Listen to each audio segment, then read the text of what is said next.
High everyone, welcome back to my channel. I hope तुम्ही सर्वजण खूप खुश असाल. सो व्हिडिओला स्टार्ट करूया. व्हिडिओ एंडपर्यंत नक्की बघा, कारण भरपूर सारे गावाकडचे व्ह्यूज तुमच्यासोबत या व्हिडिओमध्ये शेअर केलेले आहेत. So stay tune guys. घराच्या शेजारीच इथे जांभळाचं झाड आहे आणि आम्ही गेलो तेव्हा भरपूर जांभळं लागलेले होते. त्यामुळे दीदी बोलली की मी वरती चढते झाडावर आणि सगळे जांभळं तोडून आणते. सो दीदी इथे वरती चढलेली आहे, पिशवी घेऊन गेली ती. अर्धेच्या वरती तिने जांभळं सगळे तोडले आणि जे खाली लागलेले होते थोडेफार जांभळं ते तोडले आणि आम्ही बैलगाडीवर गेलोत आणि बैलगाडीवर मस्त आरामशीर बसून आम्ही जांभूळ एन्जॉय करत आहेत. चवीला खूप गोड होते, छान होते. तुम्हाला दाखवतेच, दीदीने छान किती जांभळं तोडून आणलेले आहेत. तर आम्ही तिघीही बराच वेळ इथं निवांत बसून जांभळ खात होतो. त्यानंतर दीदी आणि वीराची मस्तपैकी मस्ती चालू होती, खेळणंही सुरू होतं. जांभूळ खाऊन झाल्यानंतर सो तुम्ही बघत राहा दीदी आणि वीराची मस्ती, त्यांचं एन्जॉय. आणि तुम्हीही जांभूळ खाल्ले की नाही हे कमेंटमध्ये नक्की सांगा. तर एवढे जांभूळ दीदीने आणले होते, त्यातले बरेच आम्ही खाल्ले आणि राहिलेले तुमच्यासोबत आता मी शेअर करत आहे. तर तुम्हीही बैलगाडीवर बसलात की नाहीत? आजकाल बैलगाडी खूप कमी झालेली आहे. तर तुम्ही बैलगाडी बघितली की नाही हेही कमेंटमध्ये सांगा, बसलात की नाही हेही कमेंटमध्ये सांगा. आणि सगळ्यात महत्त्वाचं म्हणजे तुम्हाला झाडावर चढता येतं की नाही आणि झाडावर चढून जांभूळ तोडता येतं की नाही सांगा. कारण मला तर झाडावर चढता येत नाही. सो दीदी इथे किती पटपट अशी झाडावर चढली आणि पिशवी भरून जांभळही खाली घेऊन आली.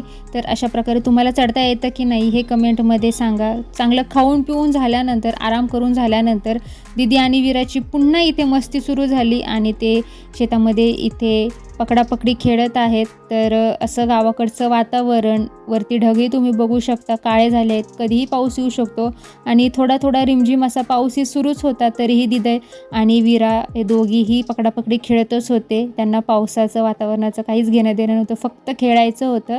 आणि नंतर खेळून झाल्यानंतर आम्ही आमच्या गावाच्या इथे तळं आहे, तर त्या तळ्याच्या ठिकाणीही गेलो. तुमच्यासोबत तेही शेअर केलेलं आहे.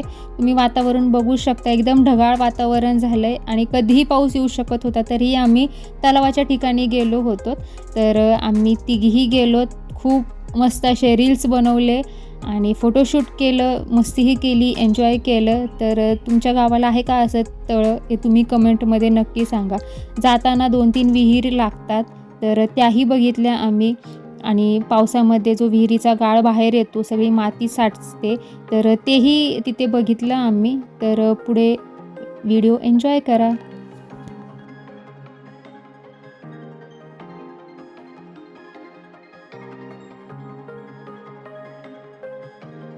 आता सगळ्यांना इथे प्रश्न पडला असेल की वीरा इथे अशी का चालत आहे? तर ती सोल्जर सोल्जर मिठी बाते बोल कर या गाण्यावर ती डान्स करत आहे. कारण इथे येताना आम्ही गाडीमध्ये तेच सॉन्ग लावलं होतं आणि ते तिच्या आवडीचं सॉन्ग झालं. 5च मिनटात तिच्या आवडीचं सॉन्ग झालं आणि सेम तशाचं तसा ती डान्स करून दाखवत आहे इथे सगळ्यांना आणि बोलत आहे की काय लाजायचं, एवढं छान वातावरण आहे तर मी डान्स तर करणारच. म्हणून तिची ही रील्स इथे चालू आहे.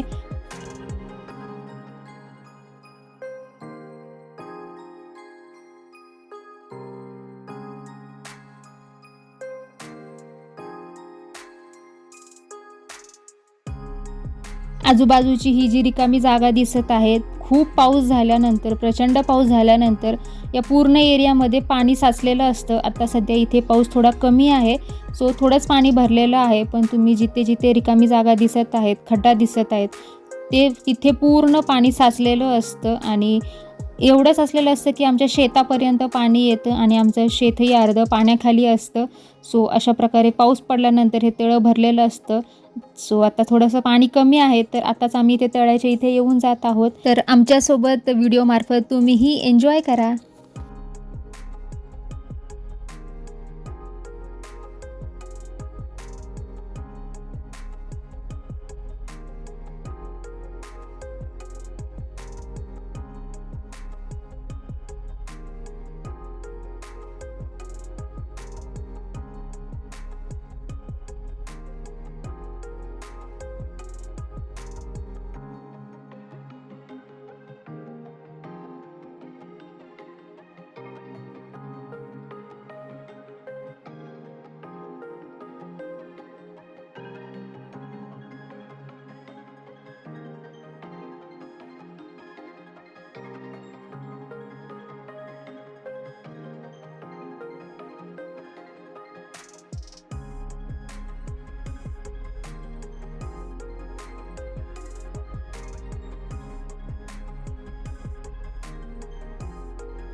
हाय एव्हरीवन, इथे डोंगराच्या साईडला जी आमची शेती आहे तिथे आलेले आहे मी. आता इथे बाजरी लावायचं काम सुरू आहे. तोपर्यंत जी साईडला विहीर आहे ती बघून येऊया.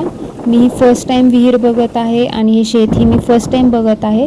सो चला माझ्यासोबत तुम्हीही विहीर बघून घ्या.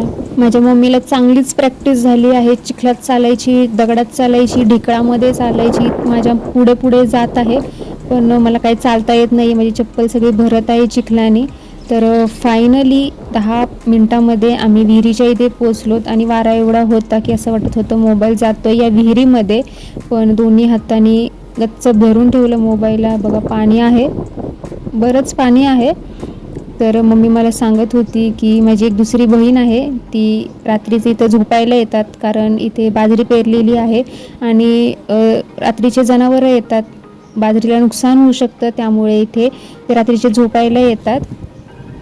तर पलीकडच्या साईडनी ही जमीन आहे आमची, पण तिथे अजून काहीच लावलेलं नाही आहे. तर तीही तुमच्यासोबत शेअर करते. इथे डोंगराच्या साईडला जवळपास सगळ्यांनीच बाजरी लावलेली आहे आणि सगळ्यांची बाजरी थोडी थोडी उगवूनही आलेली आहे. इथे तुमच्यासोबत शेअर करतेच. त्याआधी ही जमीन बघा, इथे ही जमीन आहे, अजून इथे काहीच लावलेलं नाही आहे. आणि जी बाजरी पेरली होती ती अशी उगवून आलेली आहे, छान दिसत आहे. आय होप बाजरी छान येईल सगळ्यांची. सो चला, stay tune for next clips.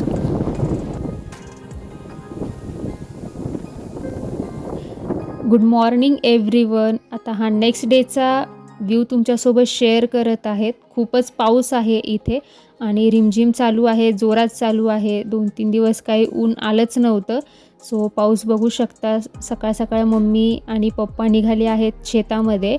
So तुम्ही बघू शकता दुकानाच्या समोरही सगळं पाणी पाणी झालं आहे. अजिबात बसायला जागाच राहिलेली नाहीत. सो पाऊस असू दे किंवा ऊन असू दे, काम काय राहणार नाही आहे. सो काही पेंडिंग टास्क होते माझे. सो ते टास्क, काही प्रोजेक्ट्स होते, ते प्रोजेक्ट्स मी इथे कंप्लीट करत बसले. कारण पावसामुळे भरपूर लाईट जाते इथे. 5 मिनटासाठी येते लाईट आणि 10 मिनटासाठी जाते. सो असं हे कंटिन्युअसली दिवसभर चालूच असतं. सोबत माझं कामही चालूच असतं. आता थोडीशी भूक लागली होती मला, त्यामुळे इथे नारळाची वडे मम्मीने केलेली होती. सो मी ती खात आहे. 2-3 नारळाच्या वड्या खाऊन झाल्यानंतर मी पुन्हा माझ्या कामाला लागले. नारळाची वडी तुम्ही बघू शकता, एकदम जिभेवर ठेवताच विरघळणारी अशी नारळाची वडी मम्मीने तयार केलेली आहे. जर तुम्हाला याची डिटेल रेसिपी हवी असेल ना, तर चॅनलवर ऑलरेडी अपलोड केलेली आहे. तुम्ही तिथे जाऊन चेक करू शकता. अदरवाईज तुम्हाला जर लिंक हवी असेल तर तुम्ही कमेंट करा, मी तुम्हाला लिंक प्रोव्हाइड करते. अशाच इंटरेस्टिंग व्हिडिओसाठी चॅनलला लाईक, शेअर, सबस्क्राईब करा. काही कमेंट्स असतील तर कमेंट्स करा, सजेशन असतील तर सजेशन करा. तर भेटूया नेक्स्ट व्हिडिओमध्ये. तोपर्यंत सगळ्यांना बाय.